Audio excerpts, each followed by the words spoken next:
Libération des 20 derniers otages israéliens vivants. Le 7 octobre 2023, le Hamas avait kidnappé 251 personnes, 1200 autres avaient été assassinés. Le Premier ministre français Sébastien Lecornu a officiellement formé son deuxième gouvernement alors que l'échéance pour présenter un budget approche. Le Hamas a libéré 20 otages toujours en vie dans le cadre de l'accord de cessez-le-feu avec Israël qui est entré en vigueur vendredi après plus de 2 ans de guerre acharnée à Gaza.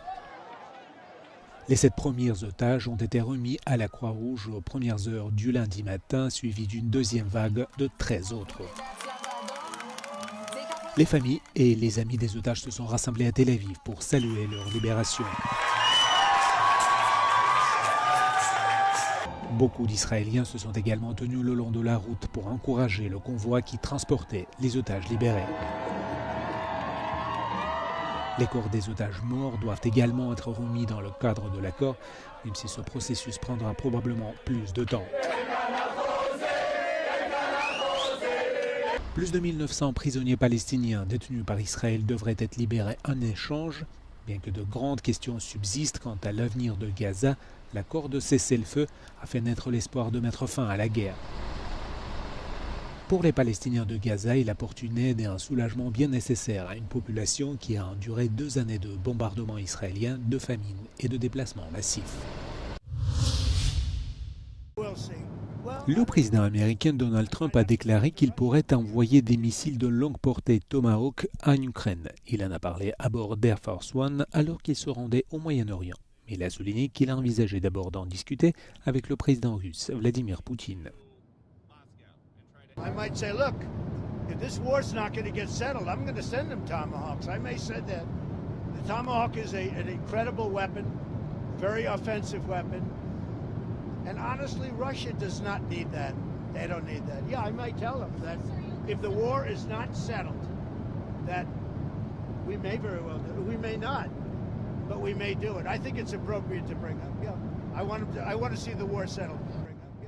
Trump s'est entretenu par téléphone plus tôt dimanche avec son homologue ukrainien. Selon Volodymyr Zelensky, il espère que le président américain exercera sur la Russie une pression aussi forte, voire plus forte, que celle qu'il a exercée pour parvenir à la paix au Moyen-Orient.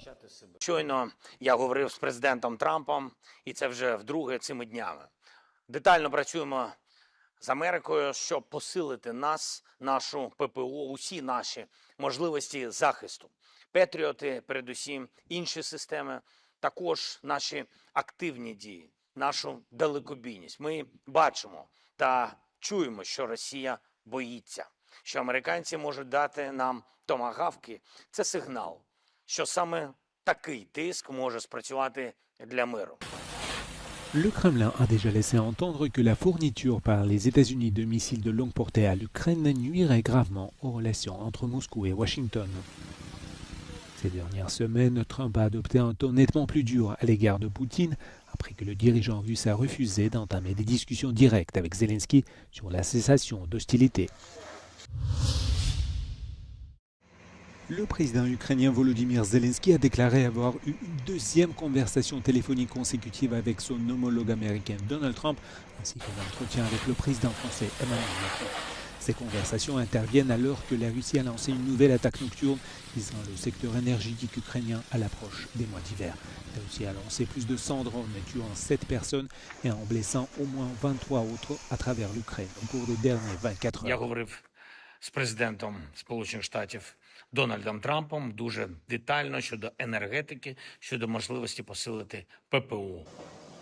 Zelensky a également exhorté Donald Trump à profiter de l'élan donné par l'accord de paix conclu au Moyen-Orient pour négocier également la paix en Ukraine.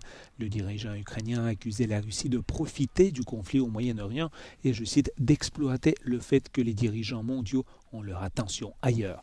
Zelensky a donc appelé à maintenir la pression et les sanctions contre la Russie. Le Premier ministre français Sébastien Lecornu a formé dimanche son nouveau gouvernement, soit le deuxième en une semaine. Sébastien Lecornu est le 4e Premier ministre français en 1 an. Il a nommé son premier gouvernement dimanche dernier, a démissionné quelques heures plus tard en raison de protestations du patron des Républicains Bruno Retailleau.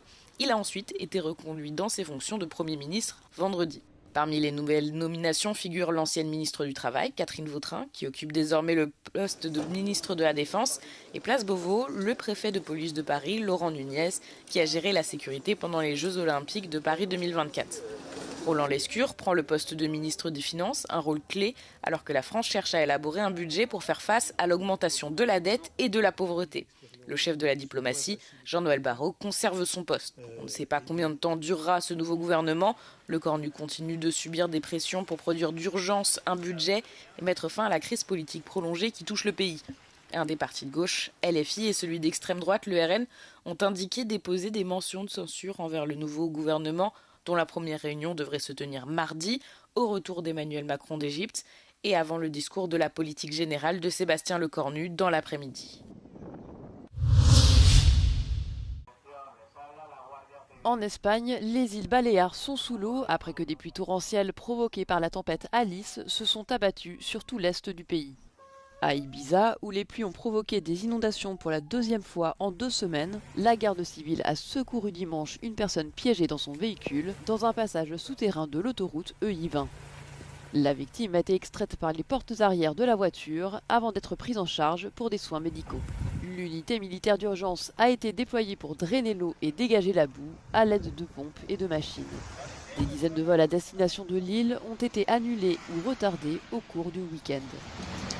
Plus au nord, la Catalogne a été placée en alerte rouge maximale par l'agence météorologique alors que les crues ont atteint jusqu'à 180 mm en 12 heures dans certaines zones et que d'autres précipitations sont à prévoir.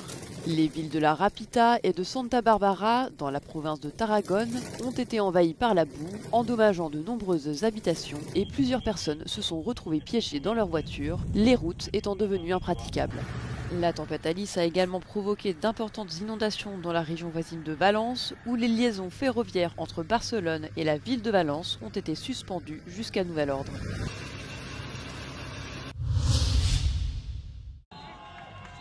Le président malgache Andry Rajoelina a annoncé dimanche qu'une tentative de coup d'État était en cours, alors que les manifestations contre le gouvernement prennent de l'ampleur. Une unité d'élite de l'armée, le CAPSAT, a revendiqué ce week-end le contrôle des forces armées et s'est rallié au mouvement de protestation initié par le collectif Gen Z le 25 septembre. C'est cette même unité qui avait porté au pouvoir l'actuel président Andry Rajoelina lors d'un soulèvement populaire en 2009. Dimanche, le gouvernement a accepté la nomination d'un général du CAPSAT comme chef d'état-major de l'armée. On répond à la sollicitation du peuple malagasy en fait. Après les répressions de la gendarmerie, on essaie de montrer au peuple malagasy que l'armée existe encore. On répond à la sollicitation, à l'appel du peuple. Il n'y a pas de coup d'État.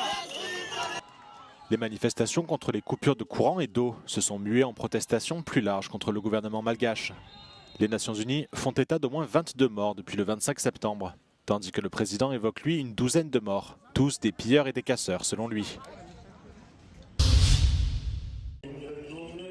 Des milliers de personnes se sont rassemblées et ont prié devant les reliques de la Sainte Parascheva à Iași, dans l'est de la Roumanie, dans le cadre de ce qui est l'un des plus grands pèlerinages de cette nation d'Europe de l'Est.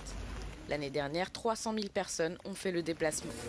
Ce pèlerinage annuel, qui s'étend sur 8 jours, devrait durer jusqu'à la fête de la Sainte, le 14 octobre.